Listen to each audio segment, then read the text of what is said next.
दोस्तों, ये कहानी पूरी तरह से काल्पनिक है और शुभम यादव द्वारा केवल मनोरंजन के लिए बनाया गया है और इस कहानी में किसी भी व्यक्ति नाम उत्पाद या वास्तविकता का अपमान नहीं किया गया है। अगर आप लोग हमारे SY ऑडियो स्टोरी चैनल पर नए हैं तो वीडियो को लाइक और चैनल को सब्सक्राइब जरूर करें ताकि हम आप तक ऐसी वीडियो पहुंचाते रहेंगे। मेरी गलतियों को कॉमेंट में बताते रहे जिससे मैं स्टोरी में सुधार करता रहूंगा। दोस्तों, एपिसोड 5, करिश्मा और शुभम की दोस्ती।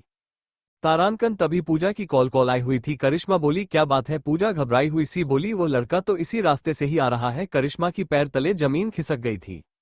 वो मन ही मन में सोचने लगी, अब मैं क्या कहूँ। करिश्मा ने फोन था और वह बाहर की ओर गई। उसने देखा एक लड़का दरवाजा खटखटा रहा था और करिश्मा से छुप कर देख रही थी कि तभी उसकी चाची आई। दरवाजा खोलते ही उसकी चाची के सामने एक लड़का दिखाई दे रहा था। उसे लड़के ने बोला, आंटी जी नमस्ते, क्या मैं अंदर आ सकता हूँ? चाचा जी ने उस लड़के की ओर देखते हुए कहा, हाँ हाँ अंदर आ जाओ। और वो लड़का अंदर आ गया था। उस लड़की की बुद्धि अम्मा बोल रही थी कि अरे दरवाजे पर कौन आया है। तभी उसकी चाची ने बोला, पता नहीं अम्मा जी, कोई एक लड़का है। फिर दादी अम्मा ने कहा, कौन है भाई, इसे पूछ तो जरा। फिर उसकी बहन बाहर आती है और उस लड़के को देखकर देखते ही रह जाती है और कहती है, इतना है डसम लड़का, बाप रे, जरूर इसने मुझे देखा होगा कहीं। और करिश्मा सब छिपकर सुन रही थी। करिश्मा की चाची ने पूछा कि तुम कौन हो और यहाँ क्या काम है आए हो? तभी लड़का थोड़ी तो चुप खड़ा रहा और वो चार और देख रहा था। चुपचाप जाकर वहां एक कुर्सी रखी हुई थी, वहां पर बैठ गया था। करिश्मा की बहन बोली, बड़ा अजीब आदमी है। करिश्मा की बहन उसी लड़के के पास आकर बोली, तुम्हें कुछ सुनाई नहीं दे रहा है क्या? मम्मी तुमसे कुछ पता कर रही है। और लड़के ने उसकी बहन की तरफ देखा और कह रहा था, यहाँ पर कोई लड़की रहती है। इतने में दादी अम्मा बोली, अरे कोई मुझे भी बताएगा यहाँ क्या हो रहा है। और फिर चाची बोली, कौन सी लड़की, क्या काम है तुम्हें लड़की से? लड़के ने फिर जवाब दिया और बोला, यहाँ दो लड़की रहती है।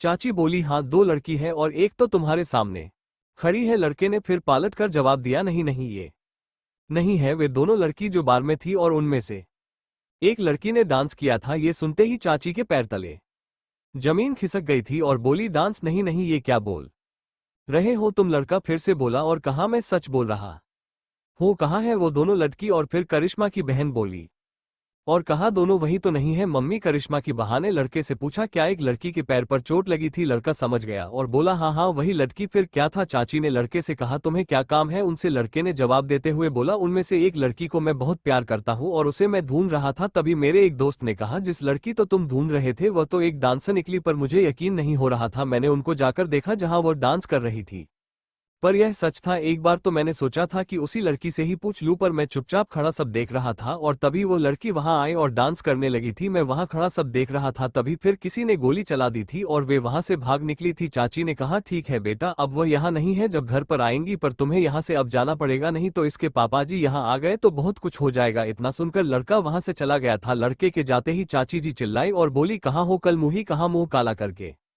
आए हो तुम दोनों? यहाँ आओ, कहाँ छिप कर बैठी हो? तभी करिश्मा बाहर आई और बोली, सॉरी चाची जी, सॉरी। ऐसे कैसे सॉरी? मानलू तुम कहाँ गई हुई थी दोनों? पहले ये बताओ, क्या ये लड़का सच बोल रहा था? करिश्मा ने कहा, हाँ चाची जी, यह सच बोल रहा था, पर मैं इसे प्यार नहीं करती हूँ। ये कई दिनों से मेरे पीछे पड़ा था और इसने आज मुझे वहां देख लिया था और यह मेरा पीछा करते हुए मेरे घर तक आ गया था। करिश्मा की बहन बोली, यह झूठ बोल रही है मम्मी, इसमें क्या सच्चाई हो सकती है? और यह वहां क्यों गई थी उसके साथ बार में? ये तो पूछो इससे जरा। हाँ हाँ बोल, क्यों नहीं रही तुम मेरे से?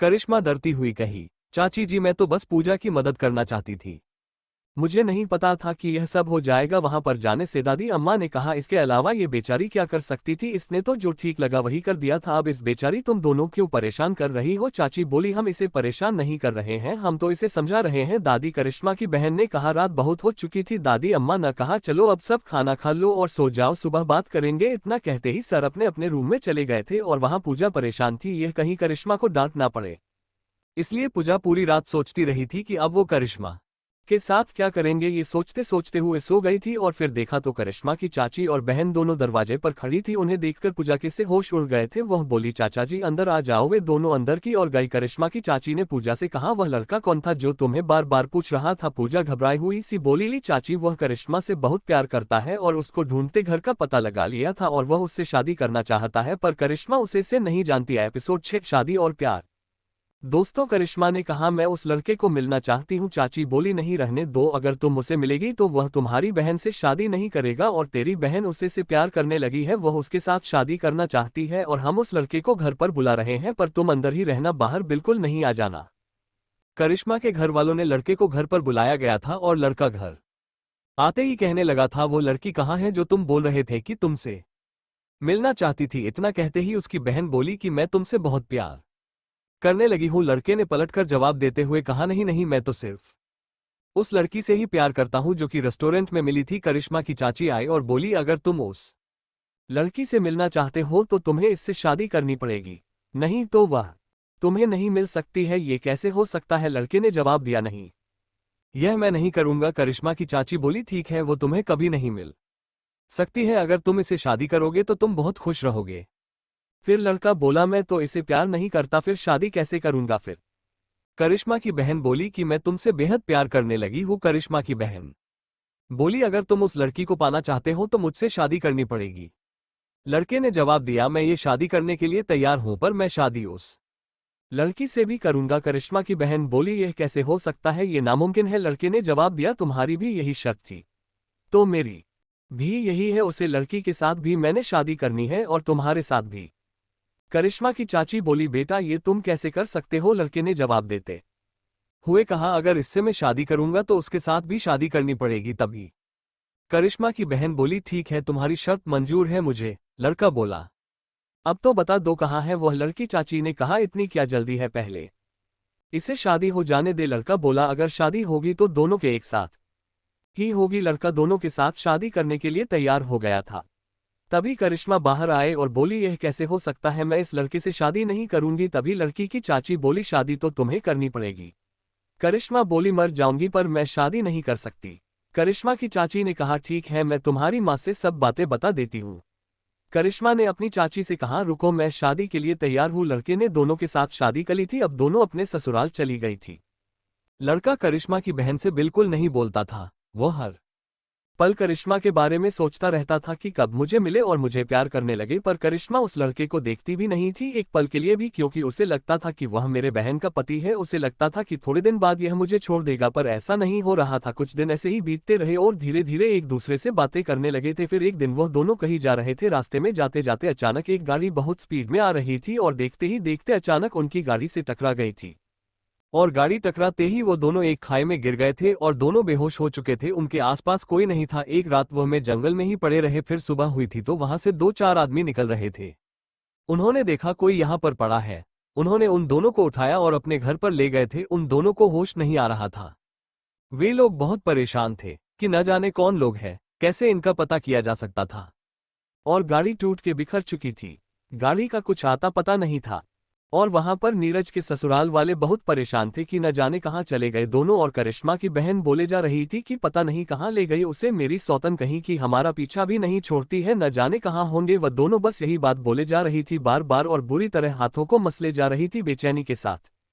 उसे ऐसा लग रहा था कि कहीं से प्यार तो ना हो गया था उससे। लड़के से बस बार बार अपने मन में विचार कर रही थी। तभी घर पर एक कॉल आए और कॉल पर बोला गया था कि उन दोनों की गाड़ी का एक्सीडेंट हो गया है और वे दोनों की करने की खबर आई। और कॉल पर बोला गया था और कि गाड़ी का भी कुछ आता पता नहीं है। इतना सुनते ही करिश्मा की बहन ने कहा, ये सब झूठ बोल रहे हैं, वे दोनों कहीं भाग गए हैं। और उस लड़के के घर वाले इतना सुनते ही रोने लगे थे कि यह क्या हो गया, ये सब कैसे हुआ। और यह कहते जा रहे थे। और लड़के के घर वालों में पुलिस कंप्लेंट करवाई थी और पुलिस भी उन्हें ढूंढने में लगी थी, पर उनका कुछ अता पता नहीं चल रहा था। लड़के के घर वाले बहुत परेशान थे। धीरे धीरे समय बिता गया और कई महीने गुजर गए थे और उन दोनों का किसी गांव में इलाज चल रहा था, पर उनकी तबीयत ठीक होने का नाम नहीं ले रही थी। गांव वाले भी बहुत परेशान थे और कहते जा रहे थे कि न जाने कौन है ये लोग और न जाने कैसे ठीक होंगे। और वे उन दोनों का बड़े अच्छे से ख्याल रखते थे और उनके ठीक होने का हर रोज इंतजार करते थे। मेरी गलतियों को कमेंट में बताते रहे जिससे मैं स्टोरी में सुधार करता रहूंगा। आगे क्या क्या परिवर्तन होगा आगे कहानी में जानने के लिए बने रहिए शुभम यादव द्वारा सिर्फ हमारे SY audio story YouTube channel पर। धन्यवाद दोस्तों।